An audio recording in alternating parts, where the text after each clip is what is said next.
उसमें जैसा कि प्रतिदिन चर्चा होती है कि जैविक खेती आवश्यक है, केमिकल से हटना है, निश्चित रूप से जरूरी है। लेकिन अभी भी देखिए, जब हम लोगों को कुछ लिस्टें देनी थी कि ऐसे किसानों की लिस्ट दीजिए जो कंप्लीटली जैविक खेती, नेचुरल फार्मिंग करते हैं, वो बिल्कुल केमिकल खेती ना करते हों, तो गिने चुने लोग ही उसमें जा पाए। कहने का मतलब यह है कि अभी इतना कुछ होने के बाद भी अभी हम इस पोजीशन पर नहीं पहुंचे हैं कि जहां भी देखें वहां पे जैविक खेती की तरफ लोगों का रुझान शुरू मतलब कंप्लीट हो गया हो। हाँ, निश्चित रूप से लोग उसमें प्रयास कर रहे हैं, जा भी रहे हैं और आगे बढ़ेंगे भी। तमाम किसानों के साथ समस्याएं भी हैं। किसी के पास कोई पशु नहीं है, कोई नौकरी करता है, साथ में खेती करता है, उसके घर पे कोई है नहीं। किसी के पास और प्रॉब्लम है, किसी के पास और प्रॉब्लम है। कहीं पे ऐसी व्यवस्था है कि आप जितनी भी जैविक खेती में प्रयुक्त होने वाली जो चीजें हैं उसको इकट्ठा करने में दिक्कत है। ये सारी व्यवस्थाओं को वजह से काम में प्रभावित होता है, और इसीलिए जो रासायनिक खेती था वो एक बैग बहुत तेज प्रचलन में आ गया कि सारा चीज मार्केट में मिलता गया, लोग ला करके डालते गए। और पूरी खेती जो है, जैसे गेहूं की खेती को हम ले लें, एक बार ट्रैक्टर गया खेत में, जुताई हो गया, दूसरे दिन उसमें खाद बीज डाल दिया, और फिर 21-22 दिन के बाद सिंचाई हो गया, फिर उसके बाद एक खरपतवार की दवा डाल दी गई, फिर घर से ही भेज दिया गया 2 बार यूरिया की बोरी, और फिर बाद में हार्वेस्टर चला गया खेत की कटाई। कहने का मतलब ये कि पूरी फसल आप खेत में 5-6 बार गए, 5-6 दिन के ही काम में आपका पूरी फसल तैयार हो गया। तो लोगों को समझ में आया कि थोड़ा सा आसान है, और लोग अपनाते गए, जिसका परिणाम हुआ कि सब लोग भुक्तभोगी हैं, सब लोग देख ही रहे हैं। फिर भी अभी जितना होना चाहिए उतना नहीं हो पा रहा है, और हम सभी लोगों को का कोशिश होना चाहिए, गवर्नमेंट की भी कोशिश होना चाहिए कि जिस तरह से भी हो उस तरह से इस काम को आगे बढ़ाया जाए।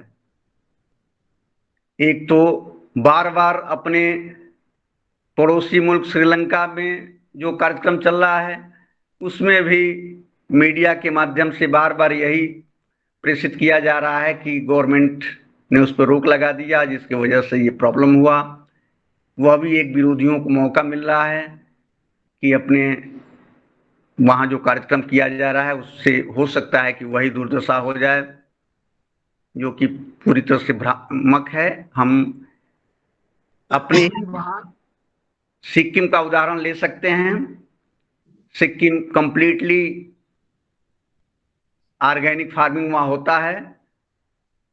निश्चित रूप से वहां जमीनें कम है, करीब 10-12% ही जमीन है वहां खेती करने जोगी, लेकिन वहां शुरू है, कंप्लीटली हो रहा है, सब लोग खुशहाल हैं। लेकिन निश्चित रूप से वहां भी गवर्नमेंट के इंस्ट्रक्शन थे, गवर्नमेंट ने उस पर रोक लगाया कि नहीं, अब आपको खेती जैविक ही करना है।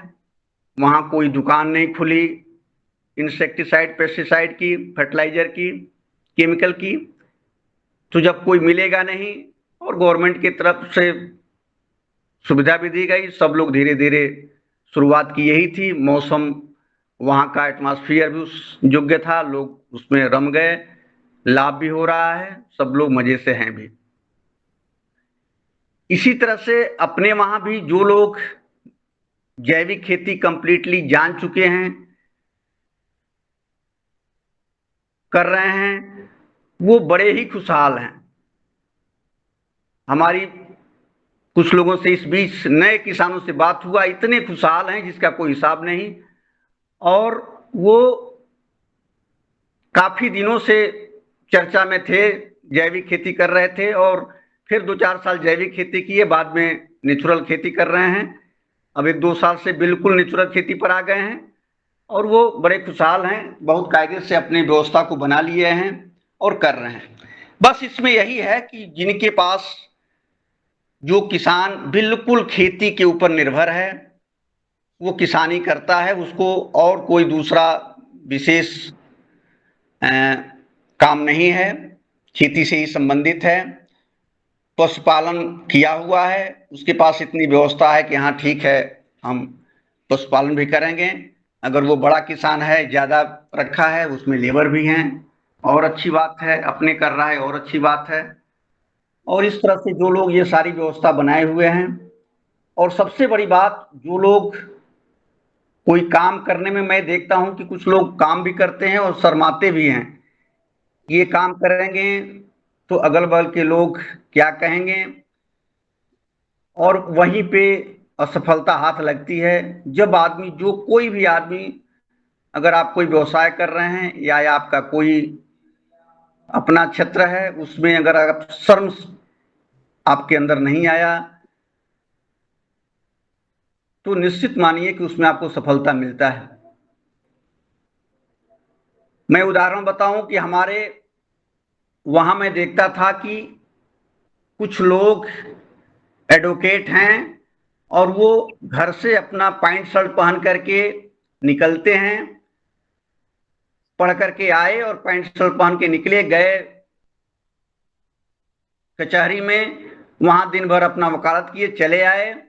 पता चलता है कि कई साल बीत जाता है, उनको लोग नहीं जानते हैं, लेकिन वही कुछ लड़के ऐसे जो पढ़ करके आए और पहले दिन से ही अपनी यूनिफॉर्म से निकले, यूनिफॉर्म में गए आए, तो निश्चित मानिए कि वो जितने रास्ते में लोग मिले, सब लोग यूनिफॉर्म देख करके पहचान जाएंगे कि ये वकील हैं, और जब उनको जरूरत पड़ेगा तो उनसे बात करेंगे और काम करेंगे। इस तरह से सफलताएं मिलती हैं, चाहे वो काम छोटा हो बड़ा हो। अपने काम में कभी भी आप शर्माइए नहीं, आपको सफलता मिलेगी। अब मैं थोड़ा सा आता हूं अपने विषय पर। कल काफी चर्चाएं हो गई,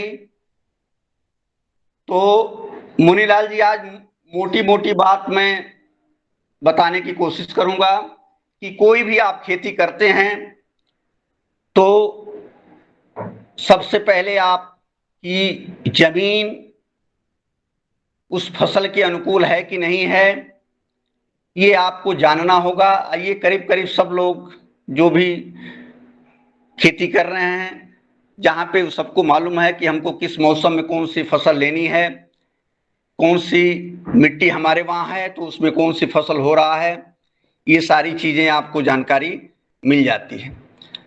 उसके बाद आप मिट्टी की जांच कर लेंगे।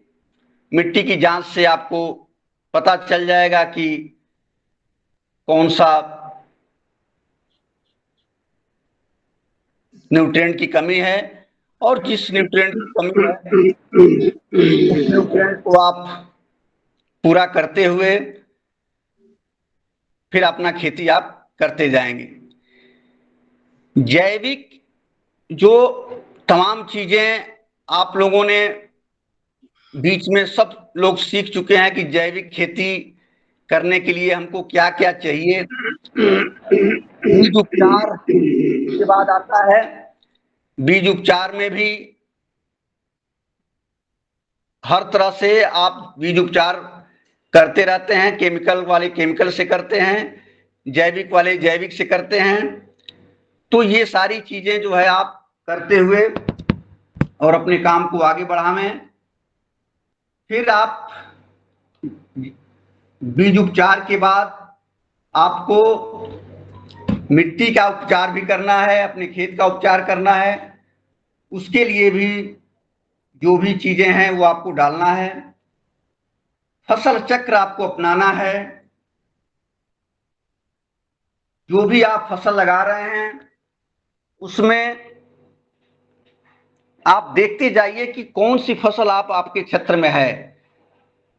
कोई जरूरी नहीं कि रबी में जो आपने लगाया और खरीफ में लगाया फिर दूसरे साल भी रबी में वही फसल लगाएं। अगर आपको लगता है कि हम इस ग्राफ को बदल सकते हैं तो बदल दीजिए। बदलने से तमाम फायदे हो जाएंगे। एक तो आपका जो वीड का प्रॉब्लम है, बहुत से खरपतवार केवल क्रॉप रोटेशन से परिवर्तित खत्म हो जाते हैं। जहां पे गेहूं की खेती होती है, गेहूं में एक खरपतवार होता है, गेहूं के मामा जिसको कुछ जगह बोला जाता है, और उसको फेलिस माइनर भी बोलते हैं। तो वो गेहूं की तरह ही होता है। वो हमारे पूर्वी उत्तर प्रदेश की तरफ बहुत होता था। एक समय ऐसा आया कि लोग गेहूं की फसल माने होने में प्रॉब्लम हो गया। उस समय दवाओं का प्रभाव थोड़ा सा कम लोग करते थे, लेकिन जो ही लोगों को समझ में आया कि नहीं, अगर अब हम गेहूं इसमें बोएंगे तो गेहूं नहीं हो रहा है, तो उसमें लोग गन्ना बोने लगे, मक्का बोने लगे। और फिर जो ही 1-2 साल वो उसमें जो ही 1-2 साल वो गन्ने की फसल लिए, फिर गन्ने के बाद गेहूं को लगाए। वो फेलिस माइनर गेहूं का मामा जो है वो उस क्षेत्र ही छोड़ दिया।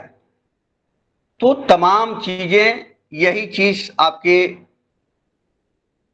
जैविक में है। जैविक में जैसा कि आप जानते हैं कि कोई भी खरपतवार की दवा आपको स्प्रे नहीं करना है, तो आपको फसल चक्र के माध्यम से भी आप काफी हद तक ये पूरा कर सकते हैं। दूसरी चीज यह है कि आप जैविक में, नेचुरल फार्मिंग में मिश्रित खेती करें, यानी एक फसल के साथ दूसरी फसल भी लगाएं। उससे भी तमाम फायदे होते हैं। अगर इस तरह से आप खेती कर रहे हैं, जैसा कि मैं एक दिन बता रहा था कि गर्मी के सीजन में जब टमाटर 100 से 125 रुपया किलो बिक रहा था, और मैं कई किलोमीटर कई क्षेत्रों में भ्रमण किया था, कहीं मुझे टमाटर की फसल नहीं दिखाई दिया था। और एक किसान के वहां गए, वो कुछ दूरी पर बीच में मक्का की फसल लगाए थे। मक्का का डिस्टेंस थोड़ा सा दूर था और बीच में वो टमाटर लगा दिए थे, और उनका टमाटर बड़ा बड़ा बहुत अच्छा लग नहीं रहा था कि गर्मी के सीजन का ये टमाटर है।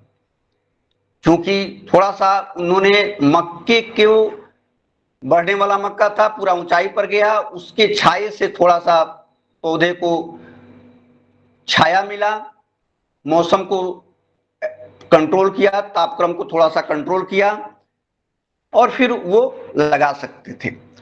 उनको मक्का भी मिल गया उस समय, और फिर टमाटर की फसल भी मिल गई। तो इस तरह से मिश्रित खेती भी आप करते रहें। जैसा कि आप जानते हैं, आपको बताने की जरूरत नहीं है कि मिश्रित खेती में क्या क्या करते हैं आप। उसके बाद जितने भी लोग जैविक खेती, नेचुरल खेती करते हैं, मेड़ के किनारे ट्रैप क्रॉप जरूर लगाएं। ट्रैप क्रॉप जो आप जानते हैं कि ये, इसका मुख्य काम है कि इसको जाल वाली फसल भी बोलते हैं, कि अगर आप ट्रैप क्रॉप लगाए रहेंगे तो जो भी कीट रहेंगे वो आकर्षित होकर के उस वहीं पे बैठ जाएंगे। जैसे कि आप अगर कपास की फसल जहां जहां लगता है, वहां किनारे किनारे 2 लाइन में भिंडी लगा दीजिए, तो देखिए भिंडी के फूल पर जितने भी कीड़े हैं सब आकर के बैठेंगे वहीं, और आपकी कपास की फसल ज्यादातर सुरक्षित रहेगी। उसी तरह से टमाटर वगैरह की फसल अगर लगाए हैं, वहां गेंदा की फूल वाली फसल लगा दें, तो वहां पे भी कीटों से कंट्रोल हो जाता है। तो 2 फायदे हो जाते हैं, एक तो कीटों से कंट्रोल हो गया, दूसरा उससे जो फसल किनारे किनारे लगाए हैं उससे भी आपका अतिरिक्त आय भी मिल जाता है। तो ये फायदे आपके ट्रैप क्रॉप से होते हैं। इसी तरह से इसमें जैविक खेती में रिले क्रॉपिंग एक सिस्टम है। जैसा कि आप जानते हैं, रिले क्रॉपिंग उसको कहते हैं कि आपकी फसल खेत में खड़ी हो और अभी कटाई नहीं हुआ हो, उसी के पहले हम दूसरी फसल लगा दें। जैसे कि तमाम जगह आप देखते हैं अब इस समय फूल गोभी वगैरह लग रहा है, तो फूल गोभी अभी कटने जा रहा है, कटने की अवस्था में है। उसके पहले ही कुछ लोग बीच में मटर लगा देते हैं क्यारी लाइन के दोनों तरफ। पता चलता है कि 20 दिन में, अभी 20 दिनों और के बाद हमारा गोभी आएगा मार्केट में, कटेगा, तब तक वो अंकुरित होकर के काफी बाहर आ गया रहता है। पहली फसल हम काट के मार्केट में बेच देते हैं, दूसरी फसल 1 महीने पहले ही हम उसमें तैयार कर लेते हैं, फिर वो दूसरी फसल आ जाती है।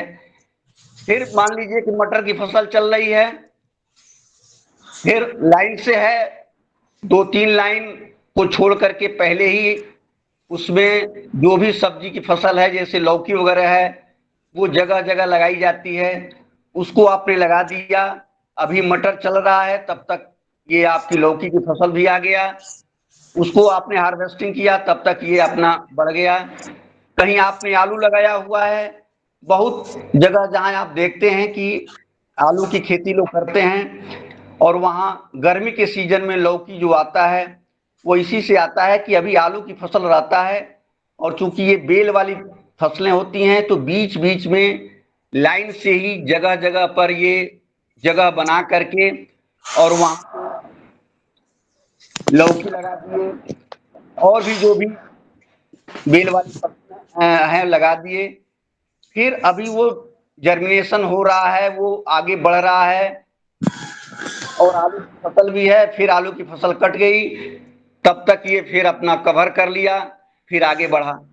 इस तरह से करके आप रिले क्रॉपिंग करके भी अच्छा खासा जैविक खेती में और अपने आय को भी बढ़ा सकते हैं।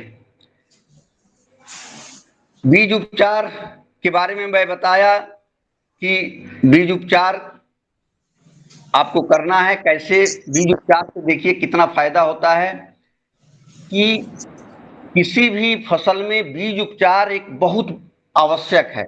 जैसे कि आपने कोई फसल लगानी है, तो बीज का आपने सिलेक्शन कर लिया। बीज का सिलेक्शन के बारे में आप जानते ही हैं कि आपके क्षेत्र के हिसाब से हो, वैरायटी वैसी वैरायटी हो कि जो वहां के कीड़े रोग जो भी उस क्षेत्र के जो मेन है उससे प्रतिरोधी हो। तो इस तरह के आप ज्यादातर हम लोग सिलेक्शन करते भी हैं। तो वो बीज हो, बीज उपचारित करना जरूरी है, और ये काम बहुत आसान है, लेकिन मैं देखता हूं कि लाख कोशिश करने के बाद भी लोग करते नहीं हैं। हमारे वहां गन्ना की खेती बहुत अच्छी होती है, और मैं अनुभव किया हूं कि बड़े बड़े किसान गन्ना को वैसे लगा देते हैं, जबकि गन्ना की ऐसी फसल है कि गन्ना की जर्मिनेशन होते होते उसमें रूट बोरर और इस तरह के कीड़े जो है बहुत अटैक करते हैं, और फिर लोग परेशान हो जाते हैं।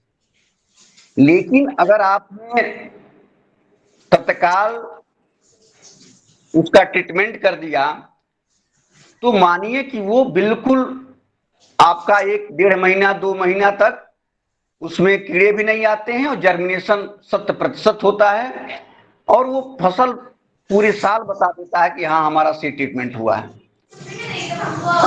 तो है, हमारे गांव में कोई नहीं कर रहा था, और मेरे वहां भी नहीं हो रहा था, लेकिन मैं एक बार संयोग से गन्ने की बुआई हो रहा था, उसमें घर पे था, और केमिकल से ही वहां होता है, तो केमिकल का ला करके गन्ने की ट्रीटमेंट करवाया। मात्र 2 लेबर बढ़े, मात्र 2 लेबर, और 2 लेबर का फायदा ये हुआ कि उस साल लोग समझ गए कि केवल जो गन्ना की हुआ है केवल सी ट्रीटमेंट की वजह से है। जो अगल बगल के लोग बोए थे उनका जर्मिनेशन भी कम हुआ था, और जर्मिनेशन होने के तत्काल बाद उसमें कीड़े लग गए थे, बीमारियां लग गई थी, और उस खेत में बिल्कुल काफी दिनों तक उसी से काम चल गया। फिर बाद में और दवाएं का दिया गया। कहने का मतलब कि वो बिल्कुल 100% पैदावार ठीक ठाक हुआ, और अब धीरे धीरे लोग उसको अपनाने लगे हैं और कर भी रहे हैं। तो बीज का उपचार बहुत जरूरी है। बीज के उपचार में जैसा कि आप लोग जानते हैं कि तमाम बीजामृत वगैरह है, उससे आप लोग करते भी हैं, उसको मुझे बताने की जरूरत नहीं है। जैविक में कैसे कैसे किया जाता है, अगर आप लोग कहेंगे तो वो सारी चीजें भी रख दी जाएंगी। तो बीज उपचार हो गया, आपने बीज उपचार करके बुआई कर लिया। फिर आपको ये ध्यान में रखना है कि फिर कौन सी फसल है, उसकी सिंचाई किस तरह से होनी है। सिंचाई का कार्यक्रम, अगर उस तरह की फसल है जो जल्दी सिंचाई करना है, गर्मी का सीजन है, तो उस हिसाब से आप सिंचाई करें। अगर कोई ऐसी फसल है जिसका ड्यूरेशन सही है, तो जो उस फसल के हिसाब से, जैसे गेहूं की है, आपका सोयाबीन वगैरह भी आप लोग, तो सोयाबीन की फसल तो बरसात में लिया जाता है, उसमें भी जो जरूरत पड़ता है तभी हम सिंचाई करते हैं, तो उस हिसाब से आप सिंचाई करें। बीच बीच में आप निराई गुड़ाई करते रहें। निराई गुड़ाई के लिए अगर लाइन से आपकी फसल है, उसमें कोशिश कर लें कि कोई इस तरह का आजकल मार्केट में बन रहा है, तमाम किसान बनवा रहे हैं। जैसे मेरे वहां गन्ने की जो फसल है, उसमें गन्ने की बुआई करने के बाद तुरंत एक बार हल्की गुड़ाई, अभी जर्मिनेशन नहीं हुआ होता है तभी कर देते हैं ट्रैक्टर से ही। और बाद में इस तरह के कल्टीवेटर बनाए गए हैं कि जो लाइन की फसल को छोड़ते हुए जो बीच का स्पेस है उसमें गुड़ाई करता रहता है, और फिर वो कहीं से ट्रैक्टर आया, उसकी गुड़ाई हो गया। फिर 10 दिन के बाद धूप है, कुछ सूख गया, फिर गए गुड़ाई कर दिए, उसमें ट्रैक्टर चला दिए। तो इस तरह से आपका श्रम भी बच जाता है, और खासतौर से जैविक में जब हम कोई रसायन नहीं डालते हैं तो लेबर भी बच जाते हैं, और ये गुड़ाई भी हो जाता है। गुड़ाई के बाद अगर कीट नियंत्रण, पोषक प्रबंधन, तो कल हम लोग की चर्चा हो गई, काफी बात बता दिया गया। एक चीज मैं बताना चाह रहा था कि जब आप कोई मिट्टी की जांच कराते हैं, तो उसमें अगर जो आपका रिपोर्ट मिलता है उसमें नाइट्रोजन की जो मात्रा होती है, उसमें जब आप देखेंगे कि लिखा रहता है कि 280 किलोग्राम से यदि कम है, तो उसको मानकर चलिए कि बहुत ही कम माना जाता है। माने 280 किलो से शुरू होता है आपका नाइट्रोजन में, माने केजी पर हेक्टेयर में आता है वो। अगर मध्यम है तो वही 280 से 560, और 560 से अधिक अगर अधिक है तो ये मान लिया जाता है कि इस खेत में नाइट्रोजन कम है। उसी तरह से फास्फोरस का जो लेवल है वो 10 से शुरू होता है। ये थोड़ा सा आपको संज्ञान में रखने के लिए मैं बोल दिया कि अगर 10 केजी पर हेक्टेयर से कम है तो न्यूनतम माना जाता है, 10 से 25 यदि है तो मध्यम के रेंज में रखा जाता है, और यदि 25 किलो पर हेक्टेयर से ज्यादा का उसमें लेवल अगर लिखा है तो ये मानकर चलिए कि हमारा फास्फोरस ठीक है। उसी तरह से पोटास में है, पोटास में भी 110 किलो से शुरू होता है, 110 किलो से अगर कम है तो न्यूनतम है, 110 से 280 के बीच में मध्यम माना जाता है, और 280 से अगर अधिक है तो ये अच्छा माना जाता है कि इसमें अधिक मात्रा में पोटास है। तो ये 3 चीज थोड़ा सा ध्यान रखने की बात है। नाइट्रोजन 280 किलो से शुरू होता है न्यूनतम से, फास्फोरस 10 केजी से शुरू होता है और पोटास 110 केजी पर हेक्टेयर से शुरू होता है। ऑर्गेनिक कार्बन का भी वही है, अगर 0.5 से कम है तो उसको बहुत कम माना जाएगा, न्यूनतम माना जाएगा, और 0.5 से 0.75 के बीच में मध्यम माना जाता है कि हाँ थोड़ा एवरेज है, और 0.75 से अगर अधिक है तो उसको ठीक ठाक माना जाता है। लेकिन जैविक खेती के लिए आपका अगर 1% से ज्यादा है तो ये मानकर चलिए कि बहुत अच्छा है।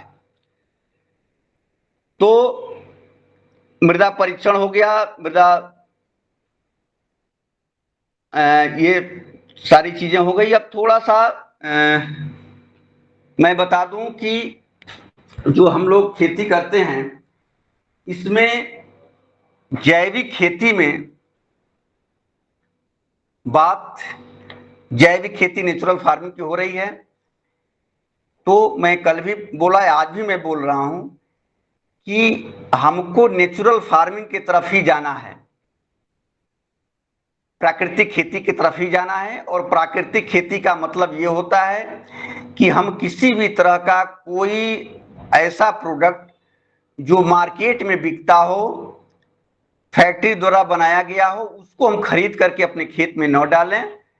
जो भी बनाना हो अपने घर पे बना करके अपने खेत में डालें, उसी को प्राकृतिक खेती कहते हैं। और जब हम प्राकृतिक खेती करना शुरू कर देंगे, जैसा कि आप जानते हैं कि इसको जीरो बजट भी कहते हैं। जीरो बजट मीन्स कि बिना कोई बजट डाले हम खेती कर लें। और इस तरह से जब खेती हम करेंगे तो जितना भी लाभ होगा मजदूरी को छोड़ करके, और अपनी व्यवस्था को, लेबर चार्ज उसमें ज्यादा लगेगा, इसके अलावा जो भी हमारा इनपुट पर जो पैसा खर्च होता है वो सारे पैसे बच जाएंगे, और जो भी लाभ होगा वो हमारे बेनिफिट है। अगर फर्ज कर लीजिए कि हम कोई ऐसा फसल ले रहे हैं रासायनिक खेती जिसमें 50,000 पर एकड़ हमको मिलता है, और उसमें पता चला कि 30,000, 25,000, 35,000 रुपये पर एकड़ का खर्च आ गया, तो आपने वो खर्चा तो कर लिया, जो बीज, खाद, पेस्टिसाइड में खरीद करके उसको स्प्रे में डाल करके जब आप माइनस करेंगे तो पता चलेगा कि 10 से 15,000 रुपया हमारा बेनिफिट हुआ। लेकिन वहीं अगर प्राकृतिक खेती में आप कर रहे हैं और ये जो 30-35,000 रुपया आपका बच गया, तो वो 30-35,000 रुपया जो बच गया वही आपका अगर 50,000 की बजाय 40,000 ही मिला, तो भी आपको जब लेबर चार्ज वगैरह निकालेंगे तो भी आप समझेंगे कि करीब करीब हमारा उसी के हिसाब से या उससे अधिक का लाभ हो गया। तो आपने जैविक खेती, नेचुरल फार्मिंग कर लिया है और आपका पैसा भी बचा, आप बेनिफिट में भी चले गए। 1 मिनट, जरा एक फोन आ रहा है, मैं उसको देख लूं, उसके बाद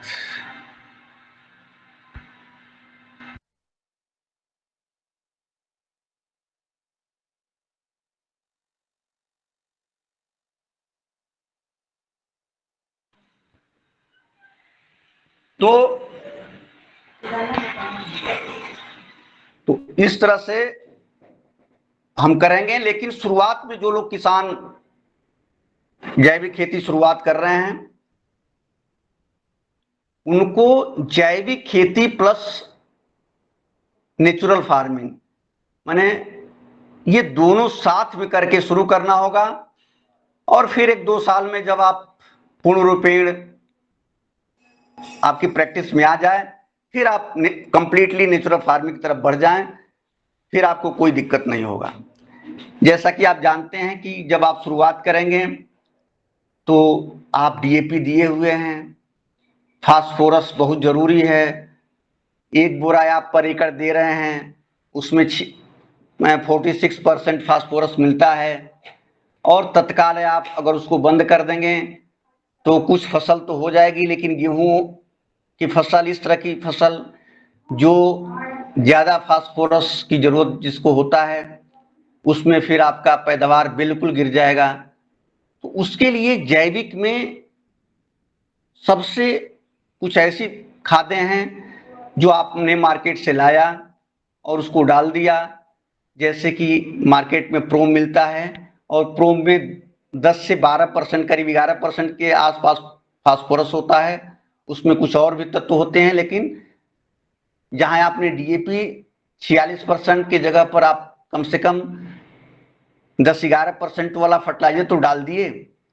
अगर आपको ज्यादा फास्फोरस डालना है तो उसके 1 बोरी के बजाय 2 बोरी उसको डाल दीजिए, आपका काफी मेंटेन हो जाएगा। तो इस तरह से आप इस काम को करके और कर सकते हैं।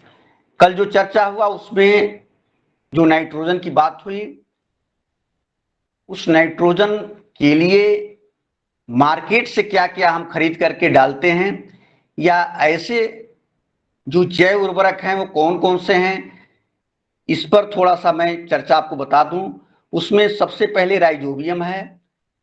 जैसा कि आप जानते हैं कि राइजोबियम ये दलहनी फसलों के लिए प्रयोग होता है, और सबसे ज्यादा अगर नाइट्रोजन फिक्सेशन का कोई काम करता है तो वो राइजोबियम ही करता है।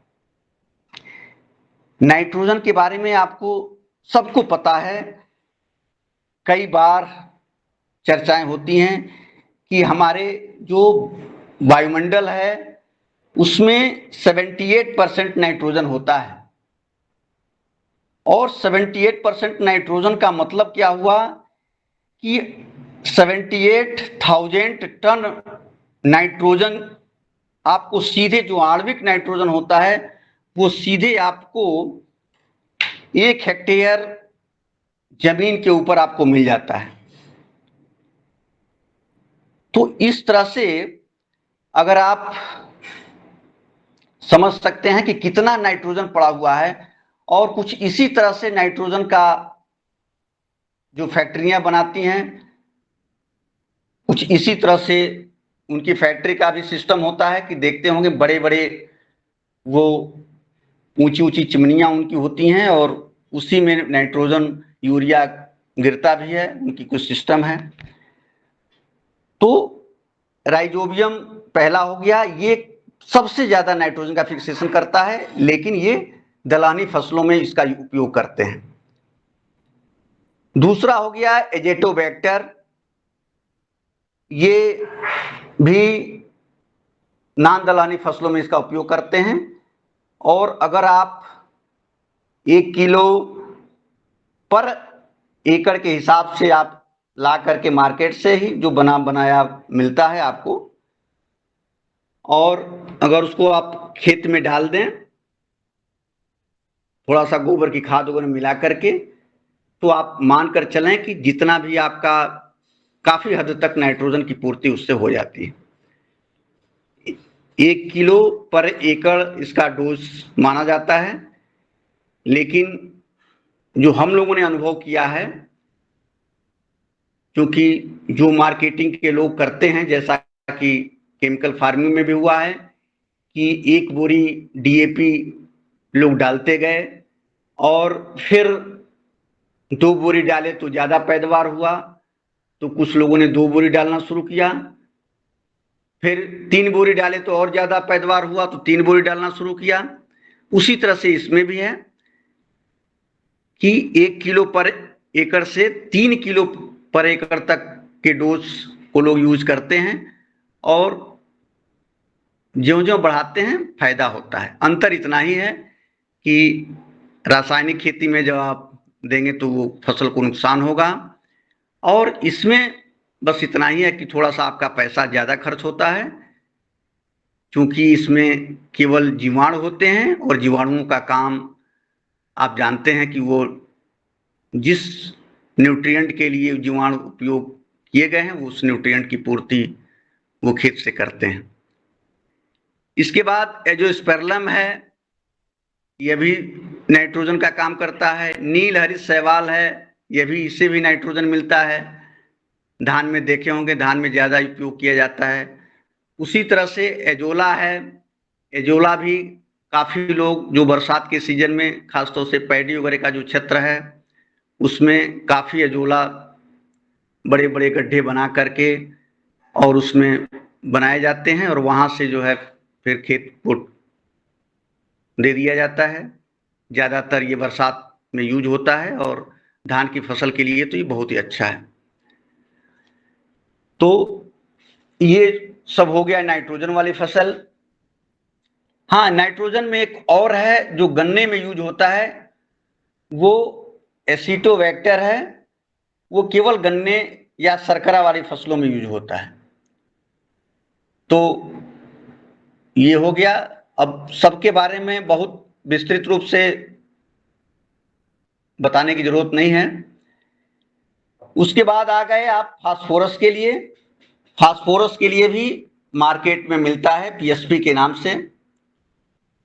पीएसपी फास्फेट सोलुबलाइजिंग बैक्टीरिया इसको बोलते हैं।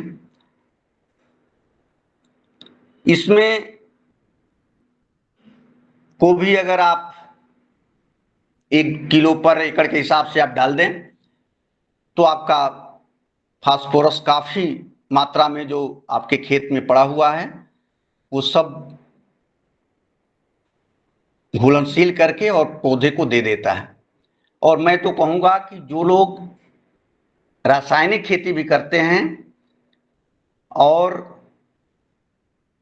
जिन खेतों में आपने डीएपी ज्यादा डाला हुआ है, जिस फसल में डीएपी डालने के बाद फिर आप ये पीएसपी डाल दीजिए 1 किलो पर एकड़ के हिसाब से। निश्चित मानिए कि पहली फसल में आपने जितना डीएपी दिया हुआ है और उस डीएपी में काफी फास्फोरस आपके खेत में बचा रहता है, उसका बहुत कम ही मात्रा पौधे ले पाते हैं। वो जो फास्फोरस बचा रहता है उसको फिर घुलनशील करके और पौधे को वो दे देते हैं। इसमें जो बैसिलस है, सुडोमोनास है, एस्परजिलस है, ये सारी चीजें जो है ये कुछ इसमें बैक्टीरिया होते हैं, जैसे बैसिलस बैक्टीरिया है, सुडोमोनास ये भी बैक्टीरिया है, एस्परजिलस ये फंगस है। तो ये सबका जो है उपयोग उसमें होता है। माइकोराइजा के बारे में भी आप जानते हैं, वो भी मार्केट में मिलता है और उसका भी उपयोग फास्फोरस के लिए करते हैं। तो ये चीजें जो है उसी तरह से फास्फोरस के लिए भी है। पोटास के लिए केएमबी के नाम से आता है, बायो पोटास के नाम से भी बिकता है। इसमें पोटास के लिए कुछ पोटास मोबिलाइजिंग बैक्टीरिया होते हैं और वो भी उसी तरह से काम करते हैं कि आपके खेत में डाल दिए और जितना भी पोटास पड़ा हुआ है पहले से उसमें आपको घुलनशील करके आपके पौधे को दे देता है। इसी में कुछ ऐसे जीवाणु हैं जैसे फ्रूटिवरिया और एन्सेरिया और सूडोमोनास के कुछ स्पीशीज होते हैं जो इसको ये डालते हैं। तो ये मुख्य रूप से मैं बता दिया कि नाइट्रोजन, फास्फोरस, पोटास के लिए। अब मार्केट में कुछ जिंक के भी आ गए हैं, कुछ बायोजिंक का भी है, जैसे बैसिलस सेरस के नाम से आता है। जिंक की कमी होती है तो उसको दे देते हैं। लेकिन सबसे बड़ी चीज यह है कि जो ही जब आप ये मतलब नेचुरल फार्मिंग जब शुरू करते हैं, जब गोबर की खाद वगैरह सारी चीजें आप डालना शुरू करते हैं, जीवामृत आप बना बना के डालना शुरू करते हैं, तो ये सारी चीजों की फिर कमी होने लगती है और खास तौर से माइक्रोन्यूट्रिएंट वगैरह की तो वैसे भी पूर्ति हो जाती है। तो ये सारी चीजें जो है आपका इसमें आ गया। ये सीड ट्रीटमेंट में एक चीज का ध्यान जरूर आप रखिए कि हर चीज से, जैसे अगर मान लीजिए आपका बीज उपचार करना है, तो अगर कोई दलहनी फसल का बीज उपचार कर रहे हैं तो उसमें ये राइजोबियम भी डालिए और साथ में कीड़ों के लिए भी डालिए, फंगस के लिए भी डालिए। तो तीनों आपने डाल दिया, माने पोषक तत्व के लिए भी, कीटनाशक के रूप में भी और फंगस के रूप में भी, और फिर आप सीड ट्रीटमेंट करके उसको लगा दें। निश्चित रूप से आपका, उसी तरह से अनाज वाली फसलें हैं उसमें भी ये जितना भी हमने बताया, बायो फर्टिलाइजर और फिर कीटनाशक का भी और फिर फंगस के लिए भी, तो ये सारी चीजें आप लगा करके और बीज उपचार करें, बीज उपचार करके डालें। थोड़ा सा बायो पेस्टिसाइड के बारे में मैं बता दूं, ये तो हो गया था पोषक तत्व प्रबंधन में जो आपका बाजार में मिलता है। फिर पेस्टिसाइड में मार्केट में क्या क्या मिलता है, ये आपको थोड़ी सी जानकारी होना चाहिए। सबसे पहले तो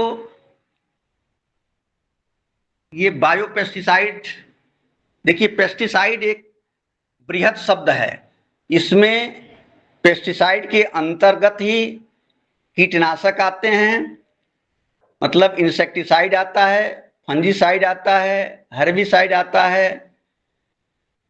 रोटेंडोसाइड आता है, माइट्स के मारने के लिए भी, माने सारा ये पेस्टिसाइड के अंदर जितनी भी ये जहर है या दवाएं, अगर मान लीजिए आप बायो पेस्टिसाइड में आएंगे तो उसको दवा का बोल सकते हैं, अगर वो केमिकल में जाएंगे तो उसको जहर बोल देंगे। तो ये सारी चीजें जो है पेस्टिसाइड के अंदर में ही आता है। तो इसमें बिवेरिया बैसियाना का नाम अब सब लोगों ने सुना है। ये बिवेरिया बैसियाना स्पेशली किसी भी तरह का कोई भी स्टेज है, जैसे कि आप जानते हैं कि जो कीड़ों का, कीट का जो लाइफ साइकिल होता है, मुख्यतः 4 स्टेज उसके होते हैं, एग, लार्वा, उसके बाद प्यूपा, फिर एडल्ट होता है।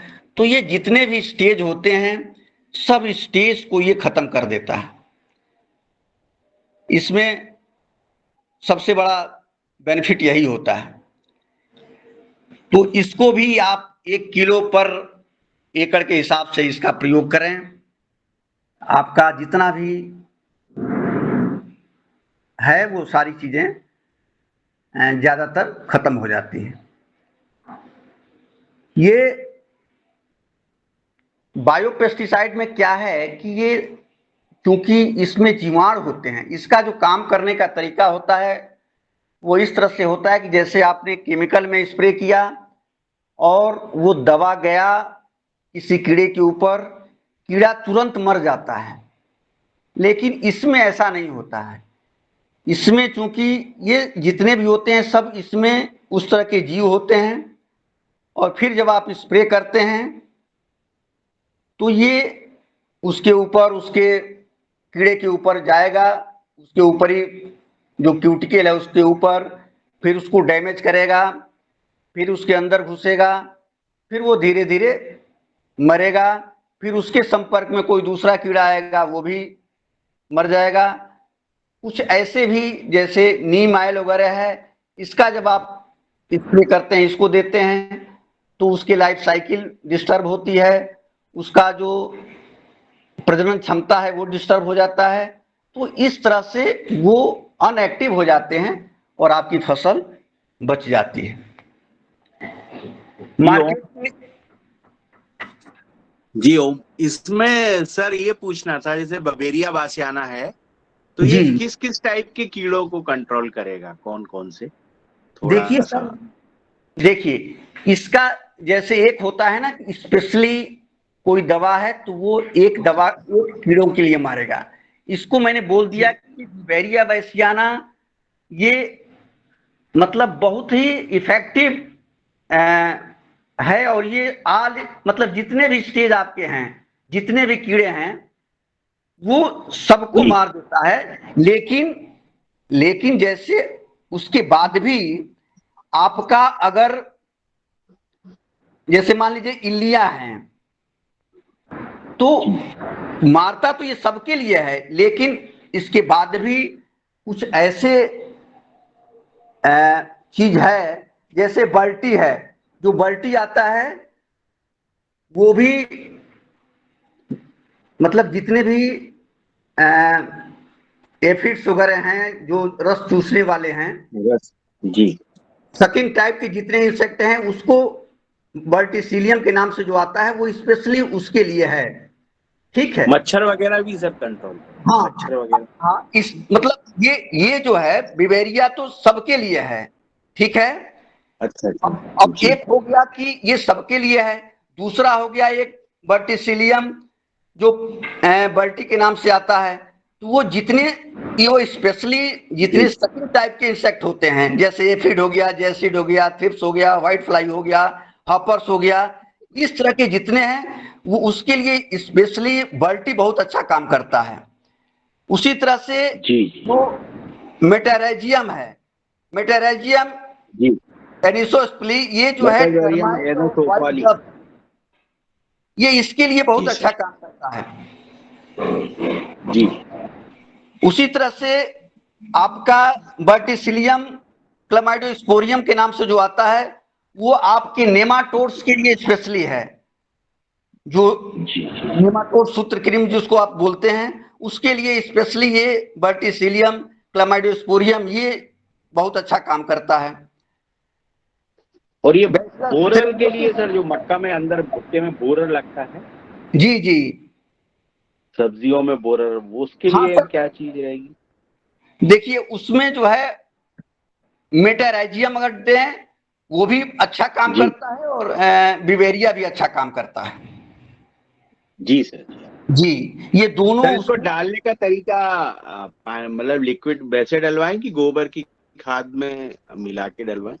देखें सर, जो मक्का में ऊपर जो लगते हैं व्हाइट ग्रफ्स, जिसको आप बोलते हैं ना, जो एकदम लास्ट में, वो जी, जी, हम लोगों ने देखा है कि बड़े से बड़े इंसेक्टिसाइड, जो बड़े पावरफुल इंसेक्टिसाइड होते हैं, उनका प्रयोग जब जड़ में किया जाता है तो भी वो उससे नहीं मरते। जी, मतलब जी, फिर वो उसके लिए कुछ ऐसे इंसेक्टिसाइड का प्रयोग किया जाता था जो स्पेशली उसको उसके ऊपर गिरवाया जाता था, तब वो जाके मरते थे।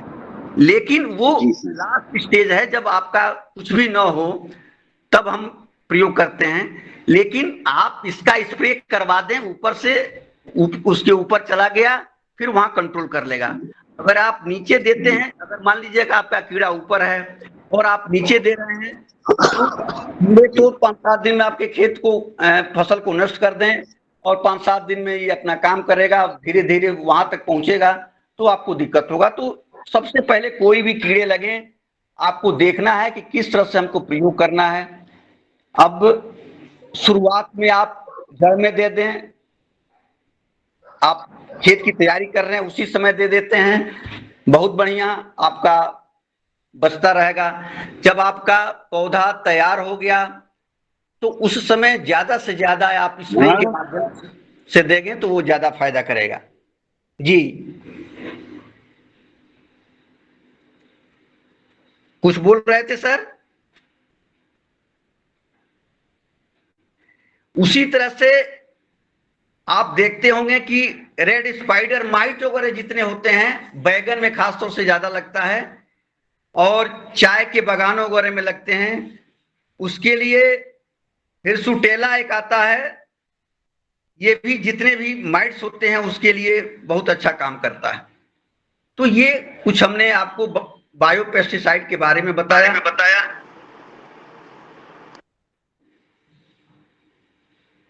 अब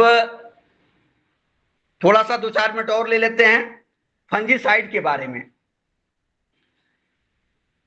फंजीसाइड में जो सबसे अच्छा फंजीसाइड है वो ट्राइकोडर्मा के नाम से आता है। उसमें ट्राइकोडर्मा विरिडी और ट्राइकोडर्मा हॉर्जिनियम 2 तरह के जीवाणु होते हैं और ये दोनों जीवाणु जो है बड़े अच्छे फंगस का काम करते हैं। ये सीड बॉर्न डिजीज के लिए बहुत उपयोगी है और इसीलिए ये पहले ही इसको मिट्टी में मिला दिया जाता है। अगर इस तरह से कोई करता है तो काफी हद तक कंट्रोल हो जाता है। ये स्पेशली जितने भी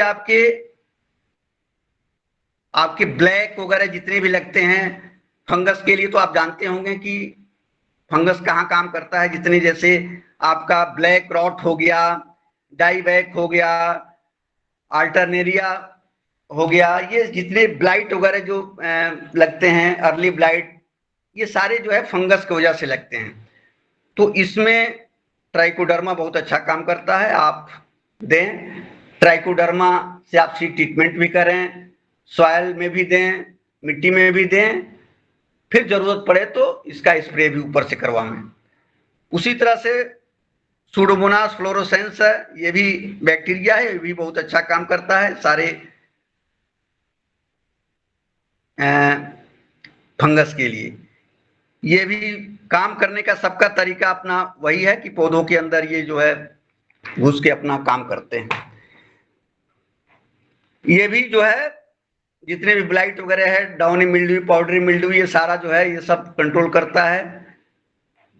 उसके बाद एक आप देखते होंगे सबटिलिस के नाम से एक आता है, बैसिलस सबटिलिस, ये भी बैक्टीरिया, ये भी जो है बहुत अच्छा काम करता है। और सबसे बड़ा बात है कि ये जो है बैसिलस सबटिलिस, ये ग्रोथ प्रमोटर का भी काम करता है।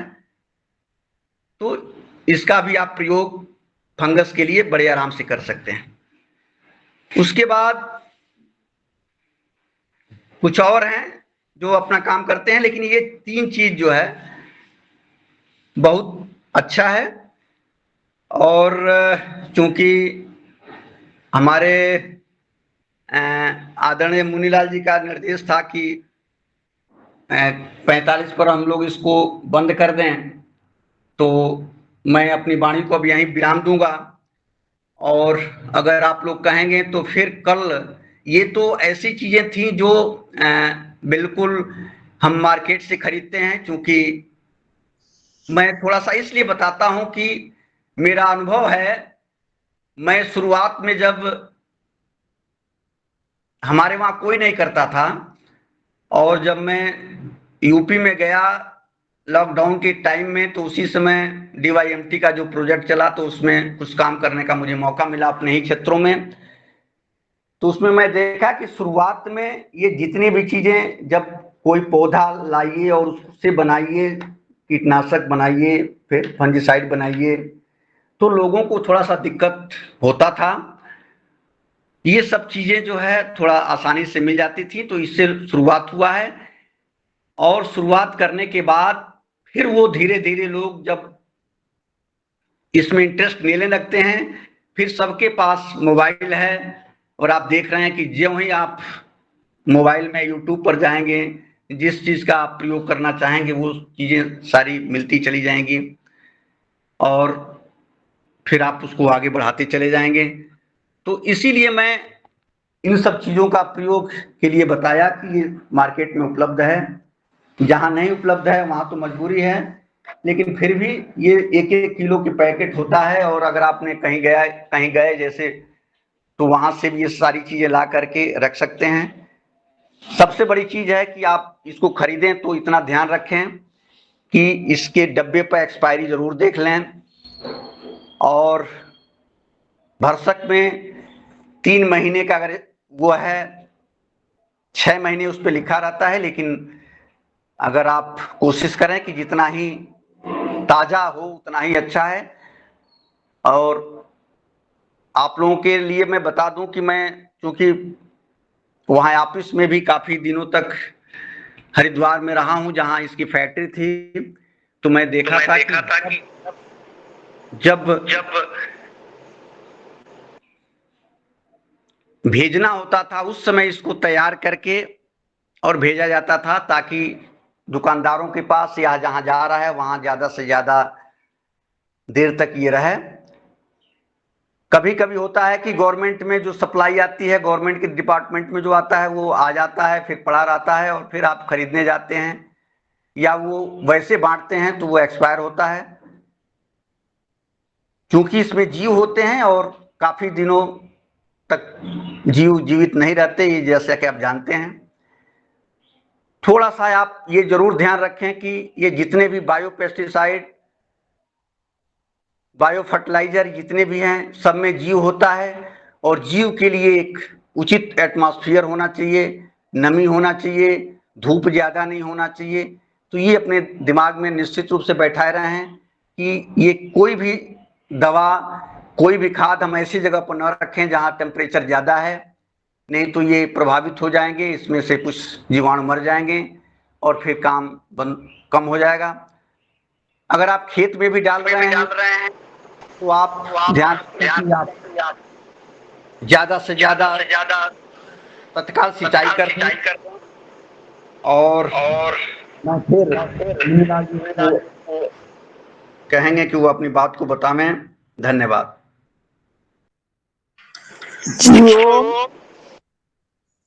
सर, इस समय सबसे महत्वपूर्ण सीजन चल रहा धान का, और धान में हमें किस किस का उपयोग करना चाहिए और किस किस स्टेज पर करना चाहिए, ऐसी जानकारी दें तो किसानों के लिए बहुत लाभकारी होगी। जी जी, ये तो मैं चूंकि कल पोषक तत्वों की बात हुआ था, फिर आज मैं ये सब बोल दिया। धान के बारे में भी थोड़ी सी चर्चा मैं कर देता हूं। इस समय धान की रुपाई चल रही है, और धान की रुपाई में सबकी नर्सरी करीब करीब तैयार होगा, जहां तक मुझे आइडिया है। धान की रुपाई चल रहा है, तो धान की रुपाई में सबसे पहले आप ये जितना मैंने बताया, ट्राइकोडर्मा से लेकर के और ये सारी चीजें, एजेटोबैक्टर, अगर ये सारी चीजें आपके पास उपलब्ध है तो 1 लीटर पानी में 5-5 ग्राम इसको लेकर के, 5 ग्राम आपने एजेटोबैक्टर ले लिया, 5 ग्राम बिवेरिया बैसियाना ले लिया, 5 ग्राम ट्राइकोडर्मा ले लिया, ये सारा चीज उसमें डाल दिए, और जो नर्सरी आप उखाड़ रहे हैं उखाड़ करके और 10-10 मिनट तक डुबोते जाएं, और फिर वो निकालते जाएं, और फिर आप ट्रांसप्लांटिंग के लिए उसको आगे बढ़ाते जाएं, और वो फिर रुपाई हो जाएगी। रुपाई के पहले आपको ध्यान में रखना है कि धान की रुपाई जहां पे पानी ज्यादा रहता है, मुख्यतः वहीं पे धान की रुपाई की जाती है। तो धान की रुपाई में खरपतवार न हो, इसके लिए जो सबसे अच्छा उपाय है वो है, मेरा अनुभव रहा है कि पडलिंग किया जाता है, लेकिन जो 2 बार पडलिंग करते हैं, जैसे एक बार पानी लगाया खेत में और एक बार पडलिंग कर दिया पानी लगा करके और ट्रैक्टर उसमें चला दिए, और फिर उसको ऐसे छोड़ दिया गया, फिर 2-3 दिन बाद दूसरा एक बार और जुताई कर दिया गया, तो देखा गया है कि मैक्सिमम खरपतवार उस समय नष्ट हो जाते हैं। फिर भी अगर आपके खेत में खरपतवार ज्यादा है, उस समय जितना ही अच्छा है आप पडलिंग कर देंगे, अगर एक बार भी अच्छी तरह से पडलिंग कर देते हैं तो भी काफी खरपतवार खत्म हो जाता है।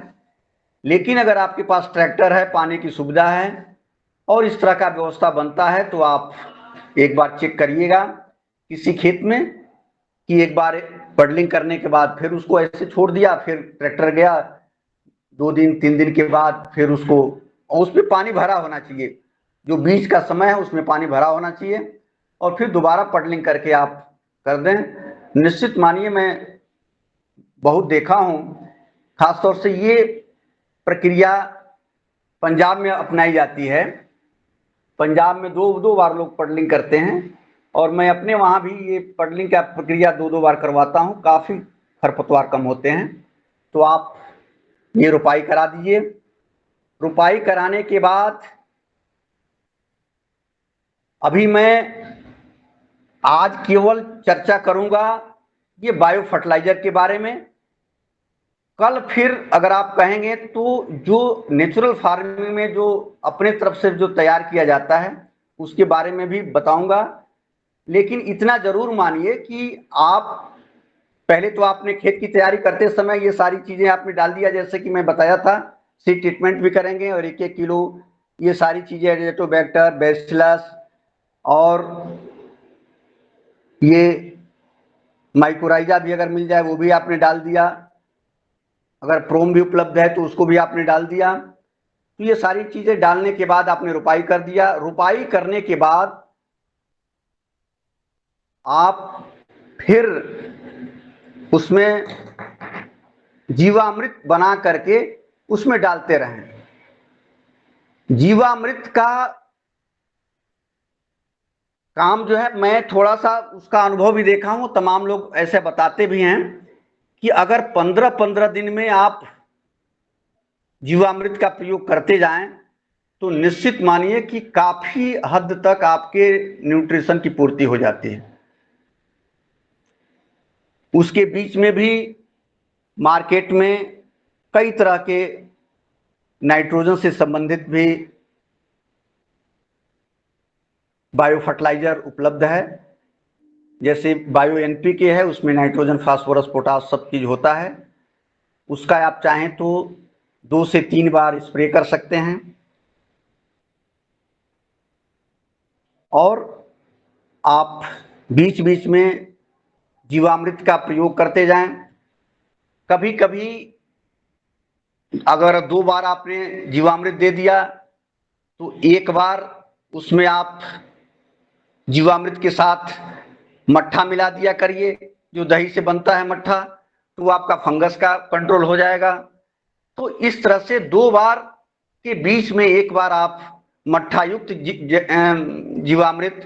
जीवामृत में मट्ठा डाला हुआ इस तरह से आपने यूज कर दिया तो ये आपकी कंप्लीटली काम कर जाएगा। बीच में अगर आपको इंसेक्ट के लिए कोई डालना है तो धान में ज्यादातर बाद में जा करके, एक तो शुरुआत में फसलें पीली पड़ती हैं तो वो चीजें आपका इससे दूर हो जाएगा, और कीड़े जो है बाद में चल के लगते हैं तो उसके लिए आप ये बिवेरिया बेसियाना से लेकर के जो भी हमने बताया उसका आप 1 किलो पर एकड़ के हिसाब से आप स्प्रे कर देते हैं तो कीट नियंत्रण हो जाएगा। बीच बीच में आप देखते रहें, खरपतवार की अगर दिक्कत है उसको निकलवाते रहें, और इस तरह से आप आगे बढ़ा करके अपनी खेती को कर सकते हैं। जी मेहरा जी।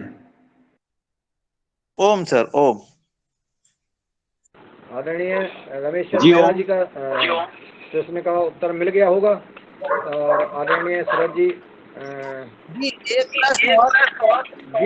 एक प्रश्न और कर लीजिए श्रीमान। हाँ, ये जो फास्फेट मिलता है, क्या इसका उपयोग सीधा खेत में कर सकते हैं, रॉक फास्फेट का? हाँ जी सर, जी सर।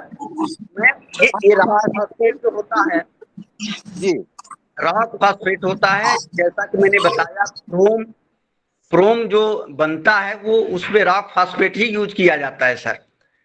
तो रॉक फास्फेट एक ऐसा है कि उसमें फास्फोरस ज्यादा होता है, और फास्फोरस आप जो है ज्यादातर उसको पहले ही डाल दिया जाता है, लेकिन खास तौर से ये धान की फसल ऐसी होती है कि उसमें अगर आप ऊपर से भी डाल दें तो चूंकि उसमें पानी रहता है तो पानी के साथ वो अंदर चला जाता है, और चूंकि नमी रहता है तो भी वो काम करता है।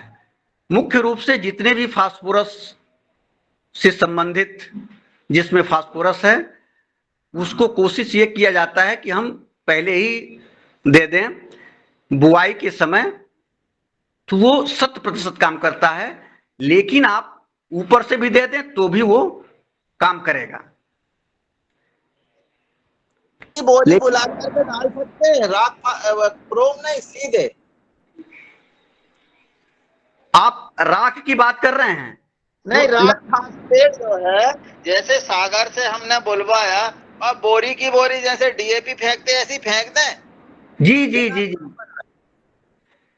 आप फेंक सकते हैं। वही मैं बताया कि पहले ही फेंक दें, खेत की तैयारी के समय ही। जी जी जी जी जी सर, वो ज्यादा काम करेगा। आदरणीय सूरज वर्मा जी, आपके वहां अगर जिप्सम मिल जाए, जिप्सम भी डाल सकते हैं, तो उससे भी खेत जी का जो जी सिस्टम है उसमें भी फास्फोरस ज्यादा होता है, तो वो भी आपका काम कर जाएगा। जी जी जी। इसकी जैविक में काउंटिंग होगी क्या सर?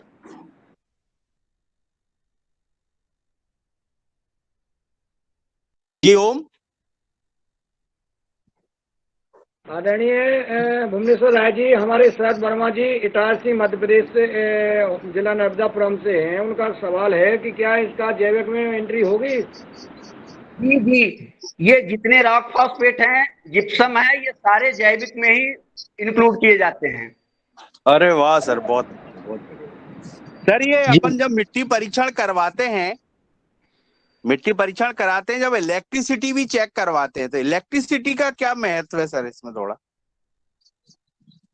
जो खेतों की इलेक्ट्रिसिटी चेक होती है वो क्या चीज है सर, उसके विषय में थोड़ी सी जानकारी चाहिए।